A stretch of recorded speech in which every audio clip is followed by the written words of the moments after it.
بسم اللہ الرحمن الرحیم۔ کون ہے امیر معاویہ رضی اللہ تعالیٰ عنہ؟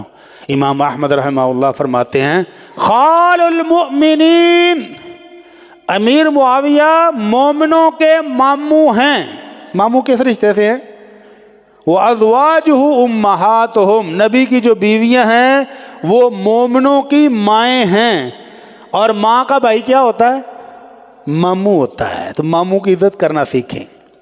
اللہ کے نبی صلی اللہ علیہ وسلم نے حضرت معاویہ کو اپنے اس رشتے کی وجہ سے بہت عزت سے نوازا ہے۔ کیوں سی عزت؟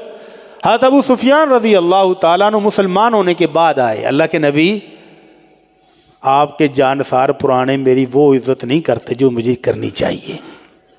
وہ دل میں پرانی باتیں آ جاتی ہوں گی کہ ابو سفیان وہی تھا جس کی وجہ سے جنگ بدر ہوئی، جنگ احد ہوئی، جنگ خندق ہوئی، پرانی باتیں آ جاتی ہوں گی دل میں، آخر انسان تھے۔ تو اللہ کے نبی صلی اللہ علیہ وسلم فرمایا پھر ابو سفیان کیا کیا جائے؟ کہنے لگے اللہ کے نبی آپ کی زوجہ محترمہ میری بیٹی ہے، میری بیٹی آپ کی زوجہ ہے، اور آپ ایسا کریں کہ عزت بخشنے کے لیے میرے بیٹے معاویہ کو اپنے قرآن کے لکھنے والا کاتب مقرر کر لیں۔ آسمان سے قرآن نازل ہو تو لکھنے کے لیے میرے بیٹے معاویہ کو آرڈر کیا کریں، وہ لکھا کرے گا۔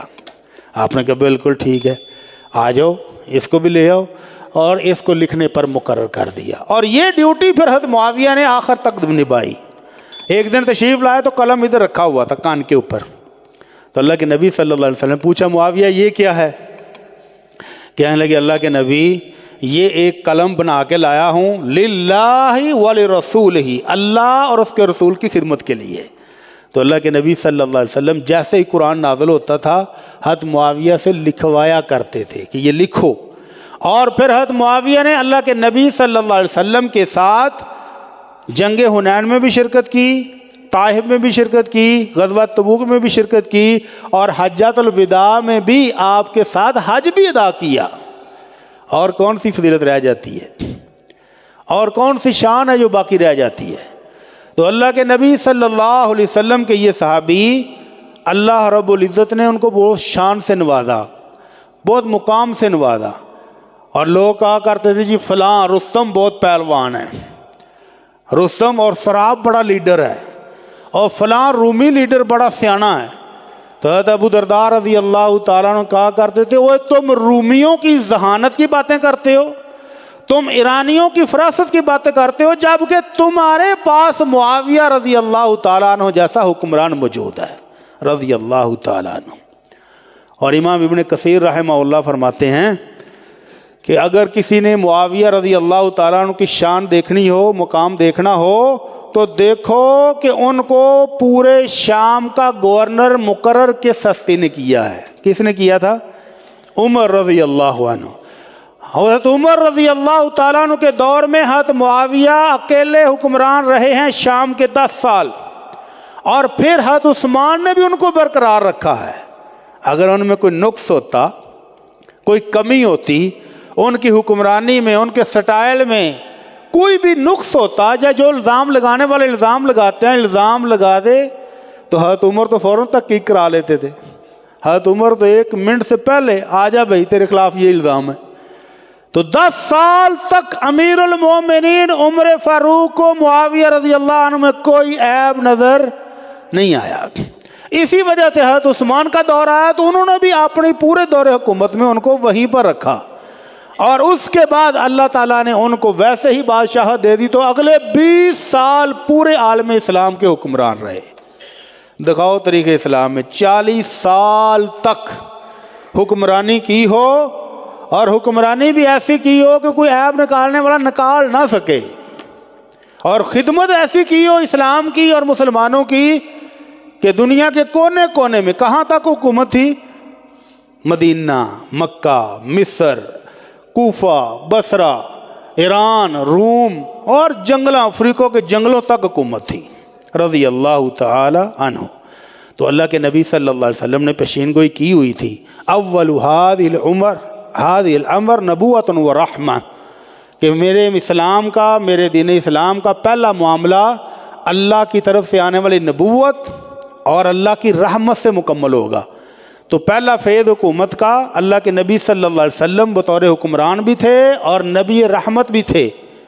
اس کے بعد فرمایا ثم یکون خلافت و رحمہ، اس نبوت کے دور کے بعد خلافت کا دور آئے گا اور وہ بھی اللہ کی رحمت کا دور ہی ہوگا۔ خلافت آئی کتنے سال آئی جی خلافت؟ 25 سال۔ حضرت ابو بکر صدیق، حضرت عمر فاروق، حضرت عثمان غنی اور حضرت علی رضی اللہ تعالی عنہ، ان کی حکومت رہی، خلافت کی حکومت، اور یہ بھی مسلمانوں کے لیے باعث رحمت ہی رہی۔ فرمایا ثم یکون ملکا و رحمہ، اس کے بعد مسلمانوں کی مملکت، حکومت بادشاہت میں بدل جائے گی اور وہ بھی مسلمانوں کے لیے رحمت ہی ہوگی۔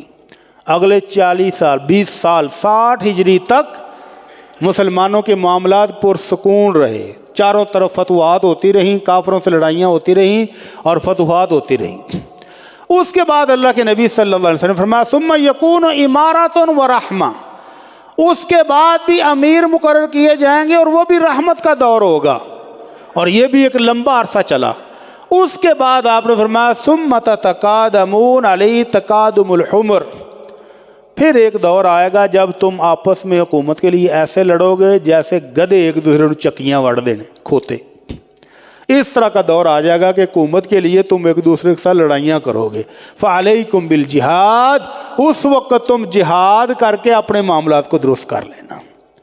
تو اللہ کے نبی صلی اللہ علیہ وسلم کے اس فرمان کے مطابق حضرت معاویہ کا دور وہی دور ہے جس کو اللہ کے نبی نے فرمایا تھا ثم یکون ملکا و رحمہ، اللہ کے نبی کی زبان سے نکلی ہوئی بات کہ ایک حکومت آئے گی، بادشاہت ہوگی، لیکن ہوگی مسلمانوں کے لیے رحمت کا باعث۔ اور اللہ کے نبی صلی اللہ علیہ وسلم نے اس دور کے بارے میں مزید فرمایا اول جیشا من امتی یغزو البحر قد اوجبوا، میری امت کا وہ گروہ جو سب سے پہلے بحری بیڑا بنا کر سمندری جہاد کرے گا، قد اوجبوا، انہوں نے اپنے لیے جنت واجب کر لی ہے۔ وہ لشکر جو بحری جہازوں پر بیٹھ کر جائے گا وہ جنت اپنے لیے واجب کر لی ہے انہوں نے۔ تو حضرت ام حرام کہتے ہیں اللہ کے رسول دعا کیجئے کہ اللہ مجھے بھی ان میں شامل فرما لے۔ تو اللہ کے نبی نے فرمایا انت منہم، تو بھی ان میں شامل ہے۔ تو یہ کب دور آیا؟